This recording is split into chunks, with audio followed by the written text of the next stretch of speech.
LSF tuh nggak bisa sendirian gitu. Iya, Film iya. itu bergerak, teknologi bergerak, Betul. dinamika sosial bergerak.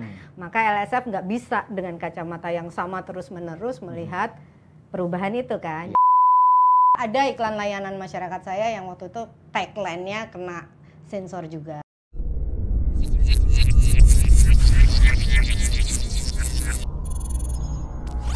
Action! Nihil.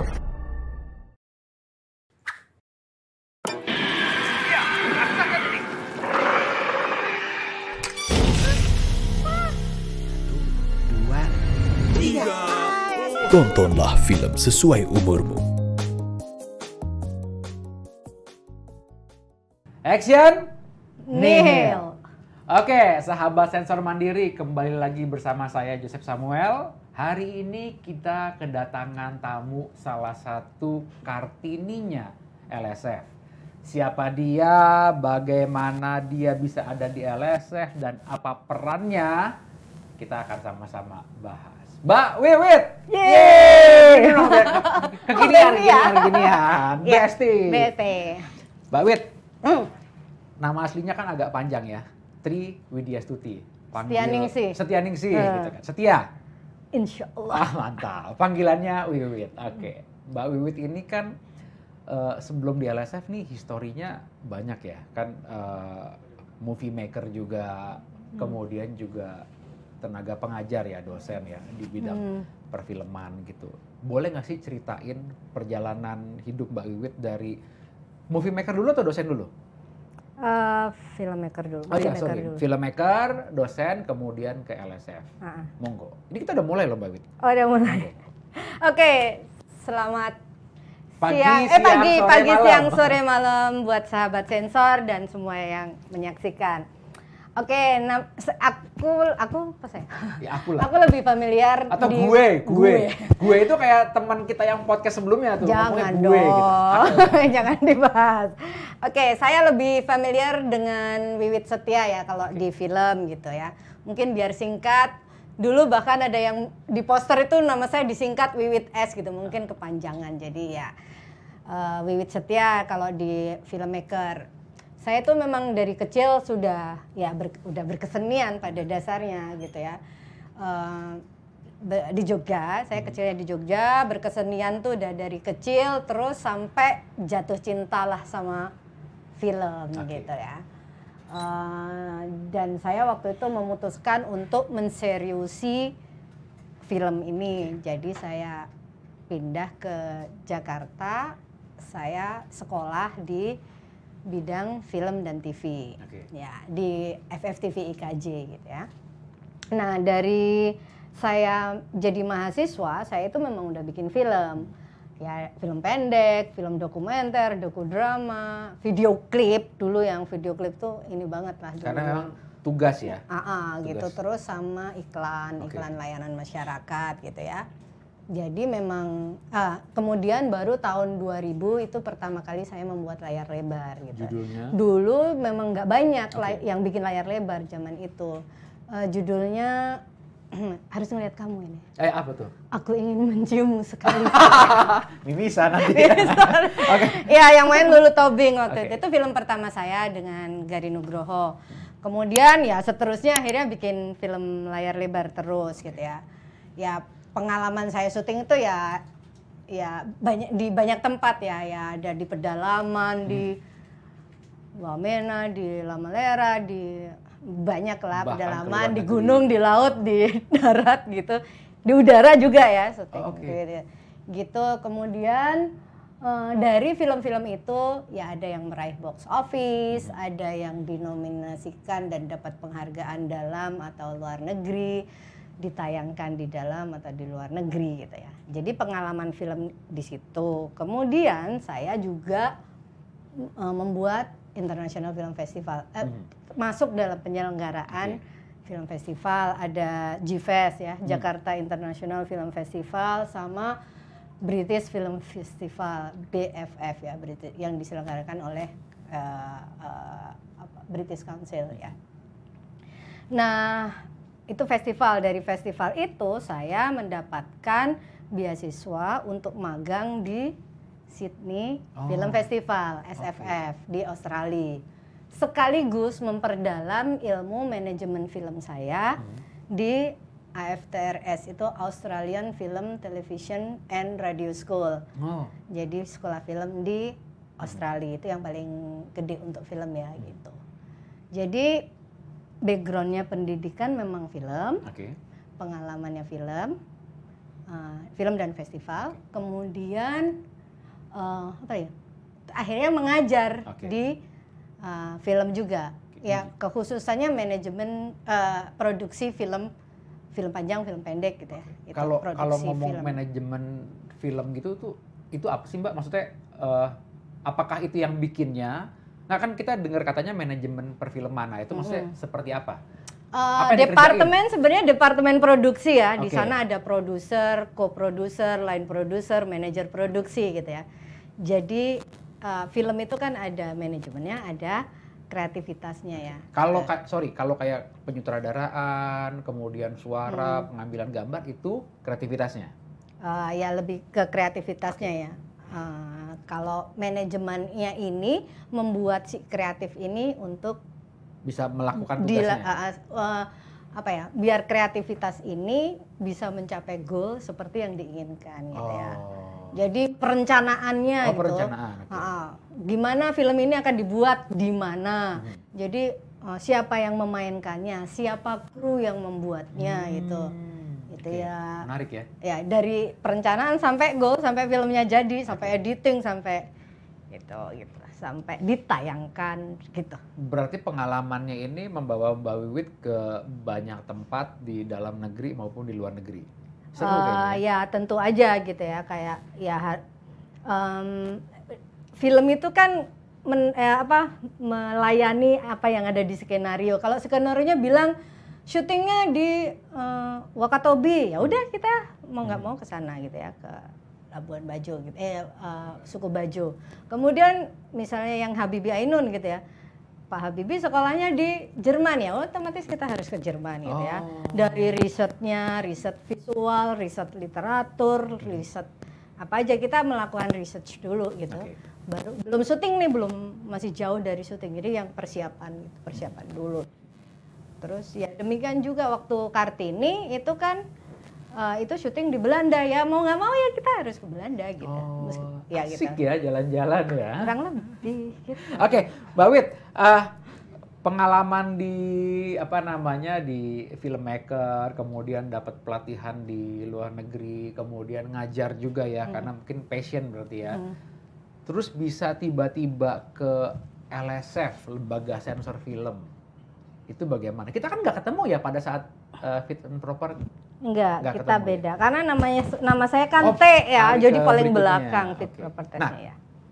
Dari filmmaker kemudian ke ngajar itu masih oke lah. Tapi kemudian ke LSF nih gitu, Lembaga Sensor Film gitu. Itu gimana ceritanya? Dari zaman saya bikin festival gitu. Itu tahun 2000-an ya, bukan tahun sekarang. Jadi film tuh masih celluloid gitu kan. Masih can ada 4 atau 5 can satu film gitu ya.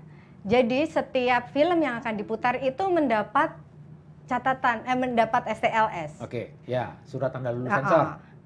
Terutama kalau lagi film festival, itu film kan nggak bisa dipotong. Dulu LSF kan masih potong ya, karena celluloid kan materinya. Nah, saya itu mendapat kalau muter film pas festival itu berbekal 2. 1, plastik mika. 2, catatan dari LSF. Plastik mika untuk apa? Plastik mika atau kadang kalkir yang paling tipis ya, kertas kalkir. Karena kalau saya dapat catatan, timecode sekian mengandung ya hal-hal sensitif ya, kekerasan kah atau pornografi kah, maka aku ada timecode yang harus di blur gitu ya. Nah, mika itulah ya, semanual itu.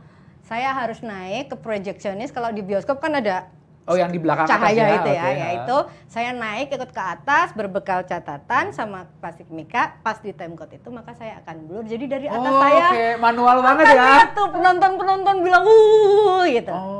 Nggak pernah disambitin popcorn ya? Enggak. tinggi soalnya Oh, iya, kan. iya, oke. Itu terus juga ada iklan layanan masyarakat saya yang waktu itu tagline-nya kena sensor juga gitu ya dari LSF juga, dan banyak cerita lah dari filmmaker di sekitar saya itu yang LSF begini. ya kena sensor gitu ya. Nah terus jadi saya itu mengenal LSF tuh dari sejak awal saya bikin film gitu ya, jadi ada relasinya. Tapi di sisi lain saya melihat sebagai lembaga negara, LSF itu kan mengemban mandat gitu ya. Mesti mandatnya ya baik gitu kan. Tapi kenapa antara filmmaker dan dan LSF ini kok ada tensi gitu ya, ada sensitivitas negatif gitu ya. Maka saya sebagai filmmaker, dulu anggota LSF ini utusan dari berbagai golongan. Iya, betul. Belakangan ini dibuka Dibagi dua. kan, dibuka untuk umum kan. Betul. Umum boleh Unsur masyarakat lah ya. Udah boleh submit kan. Nah, saya waktu melihat itu dibuka, saya tertarik untuk sebagai orang film, saya pingin gitu punya kontribusi kalau orang yang dari film itu untuk menjembatani tensi tadi loh, jarak tadi antara film dan LSF itu, maka saya tertarik untuk mendaftar gitu. Nah, diterima sebagai unsur masyarakat dari bidang film gitu. Jadi itu niatannya menjembatani atau ikut berkontribusi dalam menjembatani tadi antara filmmaker sama LSF kan tadi. Di luar studio juga Mbak Wit pernah cerita ya. Jadi kadang sahabat sensor mandiri juga mungkin perlu tahu nih, Mbak Wit cerita bahwa dulu di kalangan filmmaker itu kan kadang-kadang melihat boleh minum ya Kak? Boleh silakan. Deg-degan loh saya. Tapi logonya harus kelihatan, Oh ya, mana sih? Oh ini yang penting logo ya? Iya, Action betul. Action nih, kece. Terus, itu requestnya produser kita soalnya. Ya Mbak Wit kan pernah cerita ya, jadi filmmaker melihat LSF, apalagi tengah-tengahnya ada kata-kata sensor tuh kan sebagai suatu hal yang apa sih gitu kan, kok karya dibendung, ditahan, disensor gitu kan. Intinya sih membatasi kebebasan berkarya, padahal kan kita dijamin kan bahwa kreativitasnya dijamin dan tapi satu sisi juga LSF-nya ada undang-undangnya gitu yang memang harus dikerjakan gitu. Ya aku sih gini, bagaimana si filmmaker ini merasa tetap bebas berkarya dengan memperhatikan nilai-nilai yang dimasukkan dalam pesan-pesan yang mau disampaikan itu gitu. Itu sih gitu. Nah, lanjut nih. Setelah Mbak Wit ngikutin prosesnya, kemudian masuk nih ya. Dilantik lah kita tanggal berapa? 8 Mei 2020 ya. 8 Mei Terus 2024. 2020 ya, 2020. Apa sih yang Mbak Wit kerjakan di LSF? Ya, saya merasa beruntung gitu ada di periode ini gitu ya, di mana dialog itu dikedepankan gitu ya. Jadi kalau Pak Ketua kita dengar dia happy banget. Oh, Pak Ketua saya tuh berterima kasih sama Pak Ketua. Saya tuh seneng berada di gerbongnya Pak Ketua ya untuk ini. Jadi di LSF yang saya lakukan adalah bersama dengan 16 anggota yang lain, kami mendorong untuk dialog dengan pemilik film atau filmmakernya sendiri gitu ya. Jadi kalau ada yang menurut filmmaker, kenapa filmku dikasih klasifikasi sekian gitu ya, atau diminta revisi ini gitu ya, mereka bisa gitu meminta, aku mau dong ngobrol sama anggota LSF gitu, karena maksudku tuh begini gitu. Jadi dalam dialog itu kita yang dari LSF bisa menginformasikan apa yang mengkhawatirkan, unsur-unsur mana yang mungkin, kan kita punya 6 hal sensitif ya, yang sensitif itu ke filmmaker, demikian juga filmmaker bisa sharing ke kenapa mereka LSF. bikin scene itu gitu ya. Kan LSF tuh nggak bisa sendirian gitu. Film itu bergerak, teknologi bergerak, betul. Dinamika sosial bergerak. Maka LSF nggak bisa dengan kacamata yang sama terus-menerus melihat perubahan itu kan. Jadi filmmaker boleh sharing, ini begini. LSF juga harus menginformasikan yang berhubungan dengan mandat-mandatnya sebagai lembaga negara. Ketemulah bersepakat, oh bisa begini, tapi ini tolong dikurangi misalnya kekerasannya, atau mereka juga kan selama ini 3 tahun ini banyak juga filmmaker yang menjadi paham gitu, oh ini toh kekhawatirannya gitu, kan itu bisa memberi nilai tambah juga kan buat filmmakernya gitu. Artinya LSF-nya juga diperkaya ya dengan ya kita juga perlu belajar kan, mengembangkan diri juga. Nah kemudian juga filmmakernya juga dapatkan pencerahan. Gitu ya. Artinya dua pihak ini sama-sama saling dapetin sesuatu ya, sama-sama diuntungkan gitu ya. Mbak Wit kan megang sub komisi penyensoran. Yes. Apa sih suka dukanya? Subkomisi penyensoran. Karena kan artinya backbone penyensoran itu kan plek tumplek blek Mbak Wit ya, ya dibantu dengan 16 yang lainnya gitu kan. Cuma kalau megang subkomisi penyensoran kan artinya penyensoran mulai dari syarat-syarat penyensoran lah, mekanismenya sampai apa yang terjadi di studio dan sampai itu keluar dalam bentuk SLS kan, at least setidaknya kan Mbak Wit harus menguasai, harus tahu soal itu. Nah, apa suka dukanya? Di awal saya masuk LSF dulu, Pak Ketua bilang gini, Pak Ketua lagi. Mbak Wit itu sakunya udah penuh gitu, ilmu filmnya itu udah penuh gitu, jadi nggak usah khawatir gitu. Nah, iya Pak, tapi mungkin di sisi undang-undang harus lebih gitu ya, harus. Jadi di tahun pertama itu saya benar-benar belajar undang-undangnya gitu ya. Nah, kalau dibilang suka dukanya sekarang, kurang gitu dukanya. Gitu. Suka ya? Sukanya lebih banyak karena nonton film pertama kan ya. Jadi semua film yang mau ditayangkan itu kan harus disensorkan dulu. Otomatis LSF akan menerima film terlebih dahulu sebelum ditayangkan di bioskop atau di ruang publik lainnya gitu kan. Jadi itu sukanya. Dukanya sebagai pekerjaan ya fun aja gitu ya. Kalau misalnya ada film yang nggak masuk studio saya gitu kan. LSF punya 5 studio ya sampai saat ini. Jadi film itu nggak ke saya semua nggak, tapi dibagi 5 studio. Jadi kalau misalnya ada film yang minta ditinjau kembali gitu ya, di resensor gitu di studio lain, jadi saya kan bisa nonton lagi. Iya. Saya pikir suka dukanya dukanya nggak terlalu banyak, sukanya lebih banyak sih. Gitu. Mantap. Ini kerjanya ibadah. Oh ada. Apa? Matanya capek. Gitu. Dulu ya mungkin ya. Yang di luar sana nonton film bayar gitu. Kami nggak perlu bayar gratis. kan. Ya, tapi bayar kacamata. Bayar tapi matanya itu harus diatur lah gitu jadinya gitu. Nah, tadi Mbak Wit udah cerita tentang background perjalanan sampai ke LSF, terus kemudian ngapain di LSF-nya, kemudian kan juga didapuk sebagai ketua subkomisi penyensoran gitu. Karena yang mungkin sahabat sensor mau tahu nih ya, bagaimana sih Mbak Wit melihat LSF ini ke depan nanti? Gitu. Ya, karena niatan saya tadi kan pada kata kontribusi ya, untuk menjembatani nantinya. Jadi saya itu, kalau saya pribadi ke depan pengen lebih bermanfaat gitu. Bahwa pendidikan, background saya, pengalaman saya itu harus memberi manfaat lebih luas, lebih tinggi, lebih banyak gitu ya. Nah, saya melihat LSF gitu.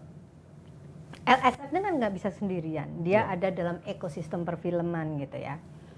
Setelah saya masuk gitu, ada beberapa hal yang perlu dibenahi gitu ya. Bukan kesalahan LSF artinya itu, tapi ya dinamika kan ya. Pertama itu klasifikasi usia gitu. Dari setiap kita dialog atau diskusi pakar, ada masukan nggak hanya dari orang film, tapi dari psikolog juga pernah kan bahwa kenapa di Indonesia cuma punya 4 klasifikasi gitu ya. SU 13 plus, 17 plus, 21 plus gitu kan. Sementara di platform OTT punya klasifikasinya sendiri gitu. Mereka ada 12-nya, ada 7-nya gitu kan. Sementara di TV punya 18 gitu. Jadi ini nggak sinkron gitu. Dalam satu negara punya banyak klasifikasi usia gitu ya. Punya banyak klasifikasi usia dan ada payung hukumnya masing-masing gitu. Jadi yang satu mau dirapiin nggak bisa, ada payung hukumnya. Makanya tadi aku bilang ini bukan salah, salah dan benar ya, tapi ini kenyataannya. Nah, menurut saya harus ditinjau kembali, dievaluasi gitu.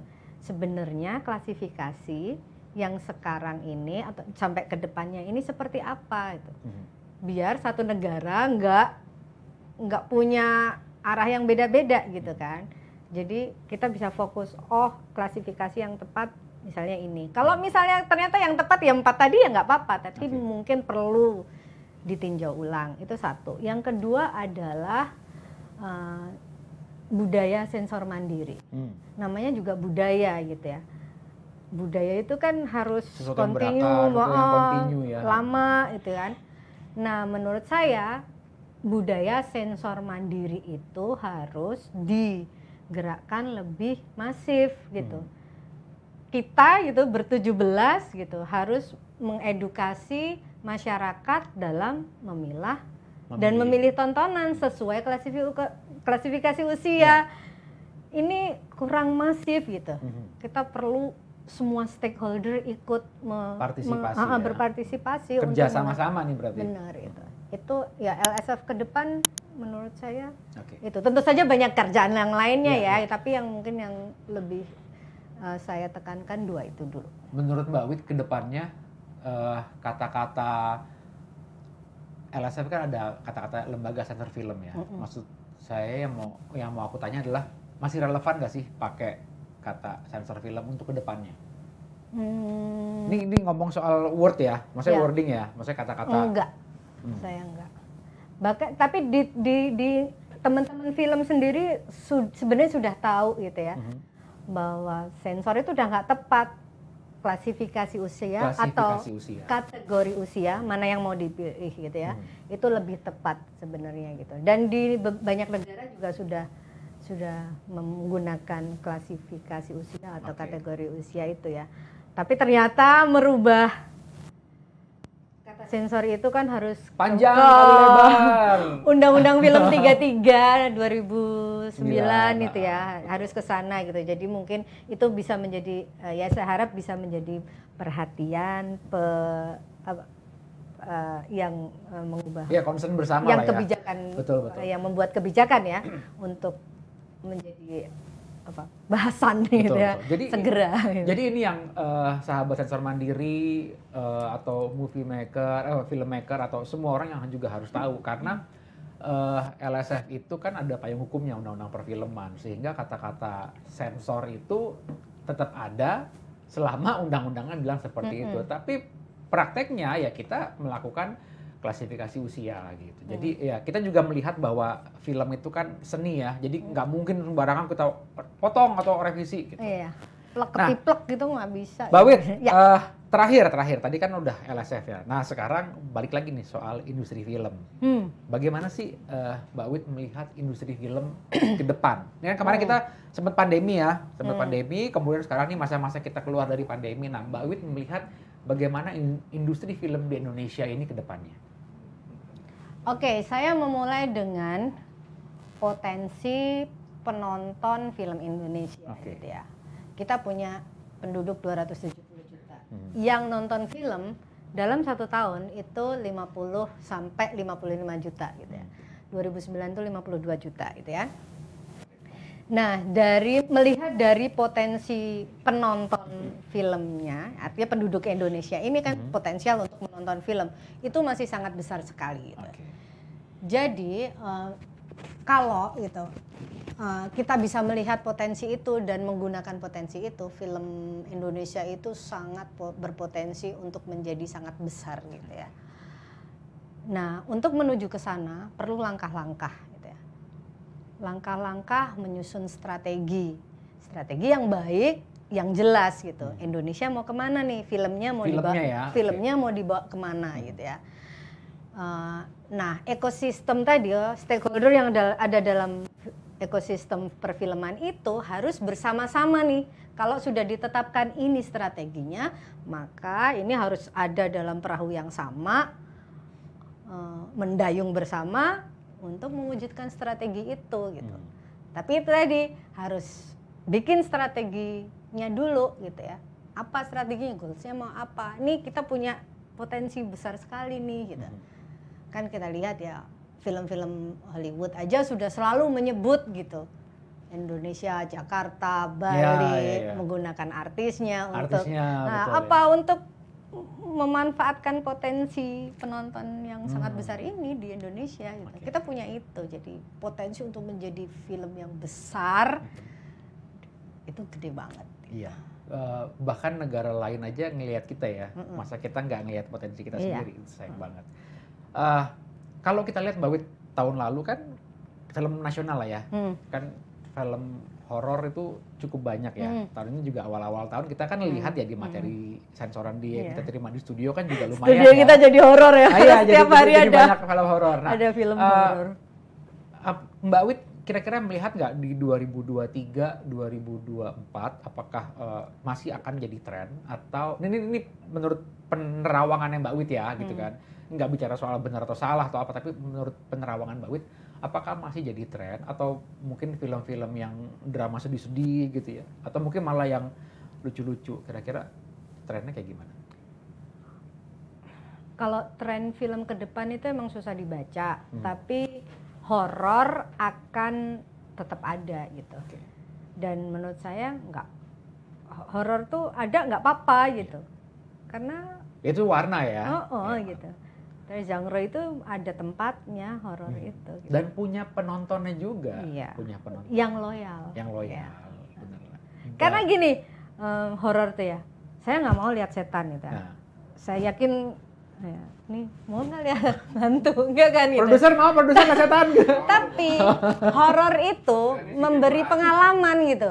Kita bisa ditakut-takutin seakan-akan nonton setan, tapi di bioskop. Kalau nonton setan benerannya tuh kalau bisa jangan deh gitu kan. Ini gitu. nonton setannya berjamaah ya. Kita waktu kita masuk ke bioskop nonton film horor itu kita punya rekreasi ketakutan gitu. Di bioskop gitu kan, gelap gitu, sama teman-teman gitu. Ya, itu rekreasi ketakutan itu sebenarnya yang dicari gitu. Ya. Tapi kalau suruh ketemu setan yang pocong aja gitu, saya sih nggak mau. Pertanyaan terakhir Mbak Wit. Yuk. Jadi yakin nonton film horornya sama teman-teman? Bukan itu pertanyaannya, bukan itu. Oke. Waktu kita udah nggak lama Mbak Wit, karena udah dikasih kode-kode nih, udah waktunya selesai. Cuman aku punya kebiasaan. Kebiasaannya adalah ada disordered, rapid question. Mbak Wit, aku kasih pilihan 2. Mbak Wit pilih salah satu. Harus salah satu. Harus salah satu pilih yang paling Mbak Wit banget nih, gitu ya. Jadi contoh kalau, dan itu harus cepet ya. Curiga. Enggak usah curiga gitu. Jadi contoh kalau aku tanya nih misalnya, ini contohnya mah standar lah ya. Apel lah. Apel atau pir gitu kan, apel gitu. Pokoknya jawabnya cepet gitu kan. Apa yang muncul di kepala sepersekian detik itu yang Mbak Wit jawab, oke? Kita mulai. Diving atau hiking? Diving. Oh yang gampang dulu. Gitu. Diving. Wingko babat atau bapia patok? Bapia patok. Jogja banget ya. Iya. Brad Pitt atau Tom Cruise? Tom Cruise. Kenapa? Gak bisa bersaing sama Angelina Jolie. Oke. New York atau Amsterdam? New York. Kenapa? Kita ngomongin kota loh ya, kita nggak ngomongin histori ya, kita ngomongin kota loh. Waktu ke New York aku jatuh cinta sama New York. Oh sama kota. Tapi katanya siapa yang nggak jatuh cinta sama New York gitu ya? katanya. Oke. Jadi kalau aku mau ke sana lagi. Bikin film atau ngajar untuk bikin film? Both of them. Salah satu pilih yang paling cepet. Bikin film atau ngajar untuk bikin film? Dua-duanya. Iya, dua-duanya nggak bisa ditawar. Maaf, saya nggak mau memilih. Nanyanya nggak enak nih. Ditukar doang. Film horor atau film trailer? Konteksnya nonton. Trailer, oke. Posesif atau suka diposesifin?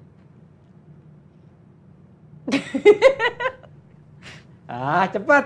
Aduh, ya nggak usah mikir harusnya ya, posesif aja deh. Bener apa salah? Nyensor film Korea atau nyensor film Mandarin? Korea. Kenapa? Aku suka sama twist mereka.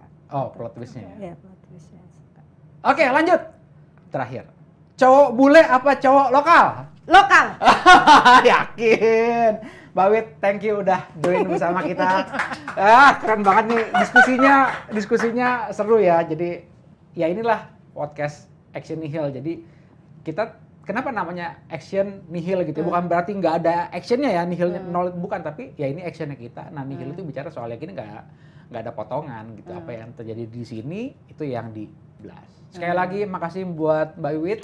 Sukses terus buat tugasnya, buat ngajarnya juga, jadi inspirasi buat banyak orang. Ya, semoga bermanfaat. Action Nihil.